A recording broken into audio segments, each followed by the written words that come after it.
और अब से कुछ देर पहले व्लादिमीर पुतिन और ईरान के विदेश मंत्री अब्बास अराक्ची के बीच मुलाकात की तस्वीर सामने आई है। इससे जुड़ी खबर लगातार आप तक पहुंचा रहे हैं। पुतिन को सौंपा गया है खामनेई का पत्र सौंपा गया है, जिसमें तमाम बातें लिखी हैं, मदद से लेकर या फिर खामनेई क्या चाहते हैं पुतिन से।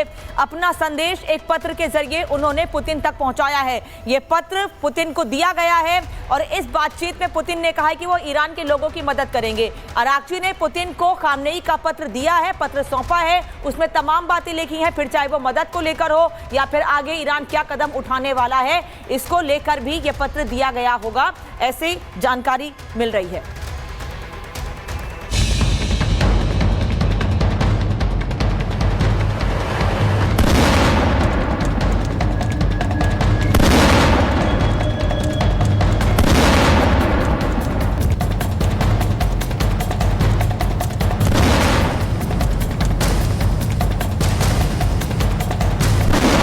मिडिल ईस्ट की जंग में ईरान की तबाही के साथ साथ इजराइल की बर्बादी की तस्वीरें भी दुनिया देख रही है।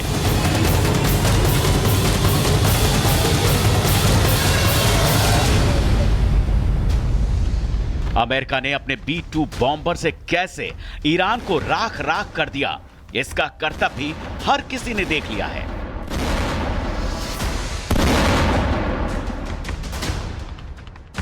लेकिन इस वक्त दुनिया का हॉट स्पॉट बना है रूस का मॉस्को शहर, जिसकी बहुत बड़ी वजह है, जिसके बाद यह तय है कि दुनिया में यह जंगी तबाही का नया मंजर लेकर आने वाली है। रूस भले ही अभी यूक्रेन के साथ अपनी जंग में फंसा हुआ है, लेकिन रविवार को रूस ने यह ऐलान करके तहलका मचा दिया था कि दुनिया के कई ऐसे देश हैं जो ईरान को न्यूक्लियर हथियार सप्लाई कर सकते हैं। ऐसे में यह बयान अपने में बहुत मायने रखता है। अब ईरान के विदेश मंत्री अराघाची मॉस्को पहुंचे हैं और पुतिन से उनकी मुलाकात होनी है। ऐसे में अमेरिका के साथ पुतिन की पुरानी टशन के चलते यह कहा जा सकता है कि यह मुलाकात दुनिया को एक जंगी सौगात देने वाली है। रूस अमेरिका पर लगाम लगाना चाहता है। रूस अमेरिका दोनों ही परमाणु संपन्न है। रूस अमेरिका दोनों ही यूएनएससी के सदस्य हैं। रूस इस जंग में अमेरिका को उलझा सकता है, इजराइल पर हमला करके यूक्रेन का बदला ले सकता है। ऐसे में अब पूरी दुनिया की नजर इस वक्त मॉस्को पर है। मॉस्को से निकलने वाली खबरें अब इस जंग को बारूदी ईंधन देती हैं या नहीं, ये देखने वाली बात होगी। Report Republic Bharat. और हमारे साथ कर्नल शैलेंद्र सिंह जुड़ गए हैं। कर्नल, सबसे पहले तो आपसे यही समझना चाहेंगे, मॉस्को में जो मुलाकात चल रही है वहां पर खामनेई की तरफ से एक पत्र भेजा गया है। अब इस पत्र में मदद भी मांगी गई होगी, दुख दर्द भी लिखा गया होगा, लेकिन पुतिन ये भी कह रहे हैं कि मेरी शुभकामनाएं आपके साथ हैं और मैं आपको मदद दूंगा। क्या समझे?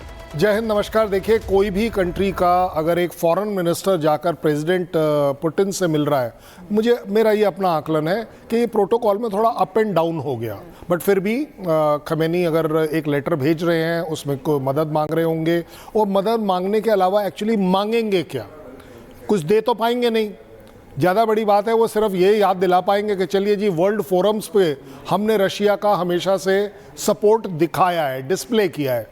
अब आपका समय है कि आप हमारी इस समय मुसीबत में या तो संधि करा दीजिए, पीस करा दीजिए यूएस के साथ, और ये सब करने के लिए आप जब तक हमें सपोर्ट नहीं दिखाएंगे तब तक वो जो बाकी पावर्स हैं वो अपने आप में इम्प्रेस नहीं होंगी। सो एक अपने आप में इक्वेशन ये बनती है कि इस समय अगर ईरान के साथ रशिया खड़ा हुआ दिख गया तो उम्मीद बंधेगी।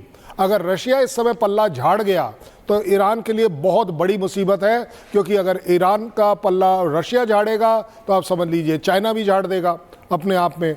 जो सो कॉल्ड पाकिस्तान आपके साथ भी आया है, लेकिन वो यूएस के साथ भी जाना चाहता है। अगर मोटे तौर पर देखें 57 इस्लामिक कंट्रीज़ में भी आपकी जो स्टैंडिंग है वो भी बहुत ज़्यादा बीटिंग खा रही है। सो अपने आप में पुतिन की तरफ देखना इस समय बहुत इंपॉर्टेंट है, और पुतिन का 1% सपोर्ट भी इस समय लाइफ सेवर हो सकता है ईरान के लिए, चाहे वो इक्विपमेंट के पॉइंट ऑफ व्यू से हो, डिप्लोमेसी के पॉइंट ऑफ व्यू से हो, पॉलिटिकल पॉइंट ऑफ व्यू से हो, या एक्चुअली फिजिकल वॉर में पार्टिसिपेट करने के, जिसकी की उम्मीद ना के बराबर है। लेकिन सर, जिससे आप मदद मांगने गए वो तो खुद 3.5 साल से युद्ध में है, वो कितनी मदद कर पाएगा? क्या वो हथियार की मदद कर पाएंगे, वो ड्रोन की मदद कर पाएंगे, वो किस स्तर पर क्या मदद करेंगे?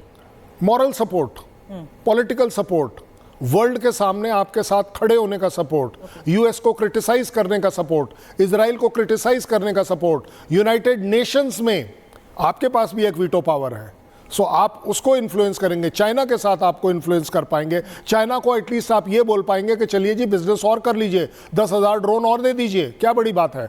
देखिए, जब आप सपोर्ट ढूंढ रहे होते हैं ना, ऐसा नहीं है कि यूएस आपके लिए एक्चुअली कुछ आकर कर देगा, बट यूएस का सपोर्ट अगर आप इवन लेट्स से पाकिस्तान अगर ढूंढता है तो वर्ल्ड में आपकी जो स्टेटस है वो थोड़ा बढ़ जाता है। इस समय पाकिस्तान बढ़ा हुआ क्यों पा रहा है अपने आप को कि चलिए जी हमारे वो मुनीर को वहां पर बुलाया। सर, आप जो कह रहे हैं उसमें थोड़ा सा जोड़ते हुए कि शुभकामनाएं भी दे रहे हैं, वो इसीलिए शुभकामनाएं दे रहे हैं कि आप जाइए और लड़िए। आपके पास लौटू, इसी बीच एक जानकारी आ रही है कि फोर्डो परमाणु ठिकाने के पास आईडीएफ ने हमला किया है। आईडीएफ ने परमाणु ठिकाने का सड़क कनेक्शन काटा है। अमेरिकी हमले के बाद इजराइल ने ये बड़ा हमला किया है। फोर्डो जाने वाली जो सड़क थी उसे बमबारी से पूरी तरीके से नेस्तनाबूद कर दिया गया है, खत्म कर दिया गया, तबाह कर दिया गया है। दो तस्वीरें देखिए, हमले के पहले की तस्वीर, हमले के बाद की तस्वीर। फोर्डो न्यूक्लियर केंद्र, ये हालांकि वो तस्वीरें हैं जब अमेरिका की तरफ से इसे निशाना बनाया गया था, लेकिन दूसरी तरफ आईडीएफ ने परमाणु ठिकाने की तरफ जाने वाली सड़क पर बमबारी की है, उसे तबाह किया है।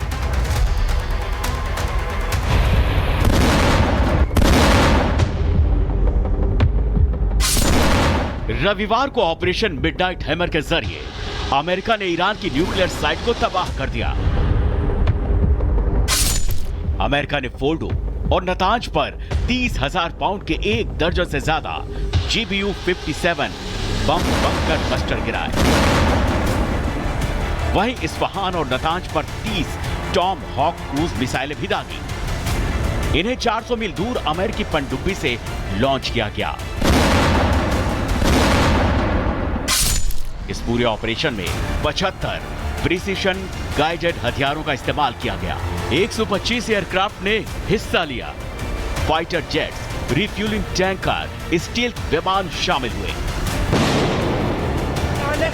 रिपोर्ट्स में सामने आया कि अमेरिका ने पिछले 2 सालों से चल रही तैयारी की किसी को भनक तक नहीं लगने दी और तीनों न्यूक्लियर साइट्स के बारे में जानकारी जमा की। अमेरिका अभी की ही तरह किसी मौके की तलाश में था।